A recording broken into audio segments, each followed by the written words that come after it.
Hi hello നമസ്കാരം. മലയാളി കുക്കിൻ്റെ പുതിയ വീഡിയോയിലേക്ക് എല്ലാവർക്കും കൂടി സ്വാഗതം. നോമ്പ് തുറയൊക്കെ അല്ലേ, അപ്പോൾ നമുക്കൊന്നൊരു കുഴക്കട്ട ഉണ്ടാക്കിയാലോ. വളരെ പെട്ടെന്ന് ഉണ്ടാക്കാൻ പറ്റുന്ന ഒരു അടിപൊളി റെസിപ്പിയാണത്. വീഡിയോ സ്കിപ്പ് ചെയ്ത് കാണാം. എൻ്റെ ചാനൽ ആദ്യമായിട്ട് കാണുന്നുണ്ടെങ്കിൽ സബ്സ്ക്രൈബ് ചെയ്യാനും ലൈക്ക് ചെയ്യാനും മറക്കരുത്. വീഡിയോ ഇഷ്ടപ്പെട്ട ഫ്രണ്ട്സിനും ഫാമിലിക്ക് ഷെയർ ചെയ്യാനും മറക്കരുത്. അപ്പോൾ നമുക്ക് സമയങ്ങളെ നേരെ വീഡിയോയിലേക്ക് പോയാലോ. ആദ്യം തന്നെ ഒരു പാത്രത്തിലേക്ക് അരക്കപ്പ് പൊടിച്ച വെള്ളം ഇട്ട് കൊടുക്കാം. ഇതിലേക്ക് അരക്കപ്പ് വെള്ളം ഒഴിച്ച് കൊടുക്കുന്നുണ്ട്. വെള്ളം ഒന്ന് ഉരുകി വരാനായിട്ട് നമുക്ക് നല്ലപോലെ ഒന്ന് ഇളക്കി കൊടുക്കാം. നമ്മൾ ഉരുക്കിയ വെള്ളത്തിനെ നമുക്കൊന്ന് അരിച്ചെടുക്കാനുണ്ട്. അതിനകത്ത് പൊടിയോ മണ്ണോ എന്തെങ്കിലും ഉണ്ടെങ്കിൽ അത് പോകാൻ വേണ്ടിയിട്ടാണ്. ഞാനൊരു ബൗളിലേക്ക് അരിപ്പ് വെച്ചിട്ട് ഒന്ന് ഒഴിച്ച് കൊടുക്കുന്നുണ്ട്. നിങ്ങളെടുക്കുന്ന വെള്ളത്തിന് അഴുക്കൊന്നും ഇല്ല എന്നുണ്ട് പറഞ്ഞു വെച്ചാൽ നമുക്കിത് അരിക്കേണ്ട ആവശ്യമൊന്നുമില്ല. ഓക്കെ, ഞാനിതിവിടെ നല്ല അരിച്ച് മാറ്റി വെച്ചിട്ടുണ്ട്. ഇനി ഞാനതൊരു പാനിലേക്ക് നമുക്കതൊന്ന് ഒഴിച്ച് കൊടുക്കാം. ഇനി നമുക്കൊന്ന് തിളപ്പിച്ചെടുക്കാം. ഇതുണ്ടോ, ഏകദേശം തിള വന്നിട്ടുണ്ട്. ഇതിലേക്ക് 1.5 കപ്പ് ചെറിയ തേങ്ങ ഇട്ട് കൊടുക്കാം. ഇനി നമുക്കിത് വെള്ളപ്പാവിലിട്ട് നല്ല പോലെ ഒന്ന് തേങ്ങയൊന്ന് മൂപ്പിച്ചെടുക്കാം. പാനിലെ വെള്ളം നന്നായിട്ട് ഡ്രൈ ആയിട്ട് പോകുന്ന വരയ്ക്ക് നമുക്ക് മൂപ്പിച്ചെടുക്കരുത്. ഏകദേശം എന്താണോ ഈ ഒരു ലെവൽ വരുന്ന വരയ്ക്ക് നമുക്ക് നല്ലപോലെ ഒന്ന് മൂപ്പിച്ചെടുക്കാം. ഇതിപ്പോൾ ഏതൊക്കെ അവിടെ നന്നായിട്ട് സെറ്റായിട്ട് വന്നിട്ടുണ്ട്. ഇത്രയും മതി. ഇതിലേക്ക് 4 ഏലക്കൻ്റെ കുരുവാണ്, അത് നമുക്കൊന്ന് ഇട്ട് കൊടുക്കാം. ഇനി 3/4 ടീസ്പൂൺ ചുക്ക് ഇട്ട് കൊടുക്കാം. ഉണ്ടെങ്കിൽ ഇട്ട് കൊടുക്കാം, അല്ലെങ്കിൽ സ്കിപ്പ് ചെയ്യാവുന്നതാണ്. ഇതിലേക്ക് ഇനി 1 ടീസ്പൂൺ നെയ്യ് ഒഴിച്ച് കൊടുക്കാം. നെയ്യും കൂടെ ചേർത്തുകൊണ്ട് നല്ല മണമാണ്. നമ്മൾ ഈ ഇളക്കുമ്പോൾ തന്നെ നല്ല മണം കിട്ടും ഇവിടെ. ഓക്കെ, ഒരു രക്ഷയില്ലാത്ത മണമാണ്. ഓക്കെ, ഇന്ന് ജസ്റ്റ് നമുക്ക് നന്നായിട്ടൊന്ന് ഇളക്കി കൊടുക്കാം. അങ്ങനെ നമ്മുടെ ഫില്ലിംഗ് ഇവിടെ റെഡി ആയിട്ടുണ്ട്. ഇത്രയും മതി. ഇനി ഞാൻ വേറെ പാത്രത്തിലേക്ക് 2 കപ്പ് വെള്ളം ഒഴിച്ച് കൊടുക്കാം. ഇതിലേക്ക് 3/4 ടീസ്പൂൺ ഉപ്പിട്ട് കൊടുക്കാം. പിന്നെ 1 ടേബിൾ സ്പൂൺ പഞ്ചസാരയാണ്, അത് നമുക്കൊന്ന് ഇട്ട് കൊടുക്കുന്നുണ്ട്. ഇതിലേക്ക് ഇനി 1 ടീസ്പൂൺ വെളിച്ചെണ്ണ ഒഴിച്ച് കൊടുക്കാം. ഇനി ഇതെല്ലാം കൂടി നല്ലപോലെ ഒന്ന് മിക്സ് ചെയ്ത് കൊടുക്കാം.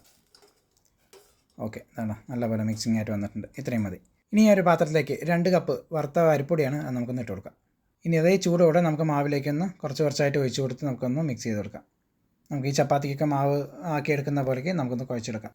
ഇനി ചൂട് ഏകദേശം ഒന്ന് മാറിയ ശേഷം നമുക്കത് കൈ കൊണ്ട് നല്ലപോലെ ഒന്ന് കുഴച്ചെടുക്കാം. നമ്മുടെ മാവ് കുഴച്ച് റെഡി ആയിട്ട് വന്നിട്ടുണ്ട്. ഏകദേശം 2-3 മിനിറ്റ് നേരത്തേക്ക് നല്ലപോലെ ഒന്ന് കുഴച്ചെടുക്കാനുണ്ട്. ഓക്കെ, ഇതാണല്ലോ നല്ലപോലെ സെറ്റായിട്ട് വന്നിട്ടുണ്ട്. ഇത്രയും മതി. ഇനി ഇന്ന് കുറച്ച് മാവെടുത്ത് നമുക്കൊന്ന് ഉണ്ട പിടിക്കാം. നിങ്ങൾക്ക് ഒരുപാട് ചെറുതാക്കുന്നത്, ഇപ്പോൾ ഒരുപാട് വലുതാണെന്നുണ്ടെങ്കിൽ നിങ്ങൾ കുറച്ച് ചെറുതാക്കാവുന്നതാണ്. ഞാൻ അത്യാവശ്യം വലുപ്പത്തിലാണ് ഉണ്ടാക്കുന്നത്. ഓക്കെ, നിങ്ങൾക്ക് വേണമെങ്കിൽ കുറച്ചും കൂടി ചെറുതാക്കണമെങ്കിൽ ചെറുതാക്കിയെടുക്കാം. ഓക്കെ, നല്ലപോലെ ഉരുണ്ടയാക്കി എടുക്കാം.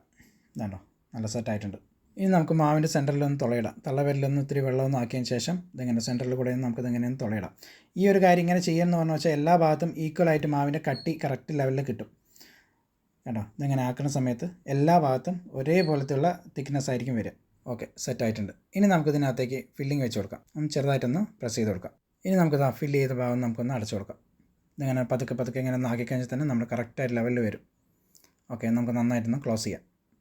ഇനി നമുക്കിതാ ഈ ഒരു പ്ലേറ്റിലിട്ട് നല്ല പോലെ ഒന്ന് ഉരുട്ടിയെടുത്ത് നല്ല ഷേപ്പിൽ ഉരുട്ട് കിട്ടും കേട്ടോ. ഇങ്ങനെ നാക്കി കഴിഞ്ഞ് പറഞ്ഞാൽ നല്ല ഷേപ്പായിട്ട് നല്ല ഫിനിഷിംഗ് ആയിട്ട് നമുക്ക് ഉരുണ്ട് കിട്ടും കേട്ടോ. നല്ല ക്ലിയർ ആയിട്ടുണ്ട്. ഇതേപോലെ തന്നെ ഞാൻ ബാക്കിയുള്ളതും അവസാനത്തെ ബോളും കൂടി ഞാൻ പിടിച്ചിതാക്കുന്നുണ്ട്. അവസാനത്തെ കുറച്ച് വലിയ ബോളാണ്, കുറച്ച് മാവ് കൂടുതലുണ്ട്. അപ്പോൾ ഞാനതെല്ലാം കൂടി ഒന്ന് നന്നായിട്ടൊന്ന് ബോൾ പിടിച്ച് കുറച്ച് വലുതായിട്ടുണ്ട്, കുഴപ്പമില്ല.